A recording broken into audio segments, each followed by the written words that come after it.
ইতিহাসের এক লোমহর্ষক ট্রেন ডাকাতির কথা। মাঝ রাত পেরিয়ে গেছে অনেকক্ষণ। গ্লাসগো থেকে উইনস্টনগামী মেল ট্রেনের কর্মীরা চলন্ত ট্রেনেই নিজেদের কাজ গোছাতে ব্যস্ত। লন্ডনে পৌঁছানোর আগেই সব গোছগাছ করা হচ্ছিল। ভোর ৩টার দিকে লেইটন বুজার্ড অতিক্রম করে গেল ট্রেন। ভুল সিগন্যালে থামিয়ে দেয়া হলো ট্রেন। ঘটল ভয়াবহ ডাকাতি। সত্য এই ঘটনাটি ঘটেছিল ৮ আগস্ট ১৯৬৩ সালে। দর্শক, পুরো ভিডিওটি দেখতে চোখ রাখুন।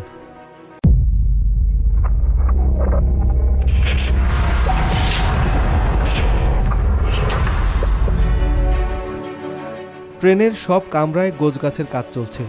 প্রতি যাত্রায় সাধারণত লাখ-তিনেক পাউন্ডের মতো অর্থ সেখানে পরিবহন করা হতো, কিন্তু সেবারে সাধারণ সময়ের তুলনায় অনেক বেশি অর্থ ছিল ট্রেনের কামরায়।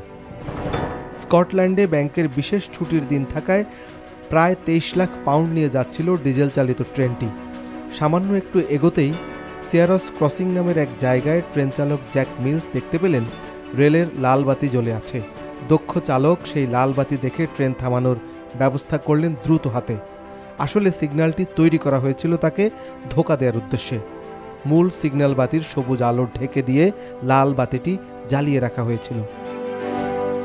ট্রেন থেমে যেতেই সহকারী চালক ডেভিড হুইটবি ইঞ্জিন রুম থেকে নেমে এলেন সামনের লাইনে কি সমস্যা হয়েছে তা জানতে। কিন্তু কিছু বুঝে ওঠার আগেই তাকে আক্রমণ করে বসে ডাকাত। মুখোশে ঢাকা অন্য ডাকাত ইঞ্জিন রুমে উঠে আসে। বিপদ সম্পর্কে অসচেতন জ্যাক মিলসকে মাথায় বাড়ি মেরে সহজেই অজ্ঞান করে ফেলে সে। ট্রেন দখলের কাজ শেষ করে পরবর্তী কাজে লেগে পড়ল ডাকাতরা। ১৫ সদস্যের ডাকাত দল শুরু করে কাজ। সিয়ারস ক্রসিং জায়গাটা খাড়া আর সংকীর্ণ। এখান থেকে সরাসরি লুটের অর্থ নিয়ে সটকে পড়াটা অসম্ভব, তবে সে ব্যাপারেও আছে তাদের পরিকল্পনা। ট্রেনের সবচেয়ে মূল্যবান জিনিসগুলো প্রথম যে ২ বগিতে রাখা হয় তা বাকি কামরাগুলো থেকে বিচ্ছিন্ন করা হয়। পোস্ট অফিস কর্মীদেরকে আটকে ফেলে ডাকাত। পরিকল্পনা ছিল ট্রেনটি চালিয়ে সামনে নিয়ে ডাকাতি করার, কিন্তু ডিজেল ইঞ্জিন চালানোর ব্যবস্থা অনেক জটিল হওয়ায় দলের অন্যতম প্রধান রনি বিগস অজ্ঞান হওয়া চালক জ্যাক মিলসকে সজাগ করে। তারপর তাকে বাধ্য করে ট্রেন চালিয়ে তাদের কথা মতো নির্দিষ্ট জায়গায় নিয়ে যেতে।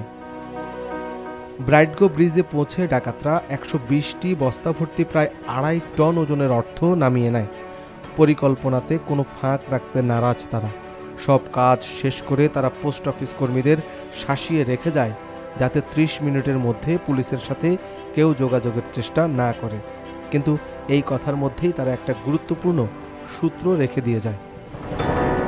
পরবর্তী সময়ে এই ৩০ মিনিটের ব্যাপারটা থেকেই তদন্তকারীরা বুঝে নেয় যে ডাকাতদের লুকোনোর জায়গা লুটের জায়গা থেকে আনুমানিক ৩০ মিনিটের পথের মাঝেই হবার সম্ভাবনা বেশি। আসলে তাই করেছিল ডাকাতরা। ওকলে বাকিংহামশায়ারের জীর্ণ এক ফার্ম তারা ভাড়া করেছিল লুকিয়ে থেকে নিজেদের ডাকাতির অর্থ ভাগ করে নিতে, যে যার মতো পালিয়ে যাওয়ার জন্য। এত বড় মাপের ট্রেন ডাকাতির ঘটনা পুরো দেশ জুড়ে আলোড়ন তৈরি করে। বড় আকারের তদন্ত দল গঠন করা হয় এই রহস্য সমাধানের জন্যে। ওদিকে ফার্মে বসে বেশ চিন্তায় পড়ে যায় ডাকাতরা।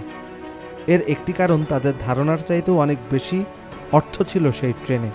এদিকে ফার্মের কাছাকাছি বাস করা এক প্রতিবেশীর মনে সন্দেহ হয় ডাকাতদের দেখে। সে পুলিশের কাছে ব্যাপারটা জানায়। সংবাদ পেয়ে পুলিশ সেই ফার্ম হাউসে অভিযান চালায়, কিন্তু যতক্ষণে সেখানে পুলিশ গিয়ে পৌঁছায় ততক্ষণে ডাকাতরা সটকে পড়েছে। তবে ফার্মে ফেলে যাওয়া নানান জিনিস থেকে আঙ্গুলের ছাপ উদ্ধার করে সবার পরিচয় জানতে সক্ষম হয় গোয়েন্দারা। শনাক্ত হয়ে যাওয়ার পর গ্রেফতারি পরোয়ানা আসতে দেরি হয়নি। বিভিন্ন অঞ্চল থেকে একে একে গ্রেফতার হতে শুরু করে ট্রেন ডাকাতরা। এ ডাকাতির পেছনের মূল হোতা ব্রুস রেইনল্ডসকে খুঁজে পেতে পুলিশ দলের সময় লেগেছিল প্রায় ৫ বছর। তাকে ১০ বছরের সাজা দেয়া হয়।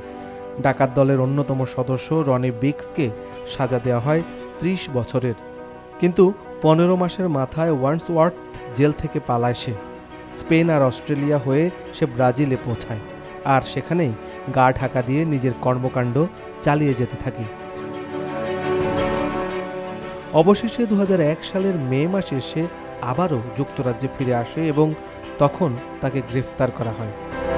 এই ট্রেন ডাকাতির সাথে জড়িত সব সদস্যের কারাভোগের সাজার সময় যোগ করলে দাঁড়ায় ৩০৭ বছর। এত টাকা চুরি করার পরও এদের কারো জীবনে শান্তি মেলেনি। এত বড় ডাকাতিতে কোনো রকমের আগ্নেয়াস্ত্র ব্যবহারের কথাও জানা যায় না। ইতিহাসের পাতায় দ্য গ্রেট ট্রেন রবারি এখনও চাঞ্চল্যকর ডাকাতি। দর্শক, এমন সব তথ্য ও ভিডিও দেখতে চোখ রাখুন দ্য ট্রুথ বাংলায়। আপনারা আর কি দেখতে চান ভিডিওর কমেন্ট বক্সে জানান আমাদের। জানান আপনাদের মতামত আর পরামর্শ দিন আমাদেরকে, সাথে থাকুন।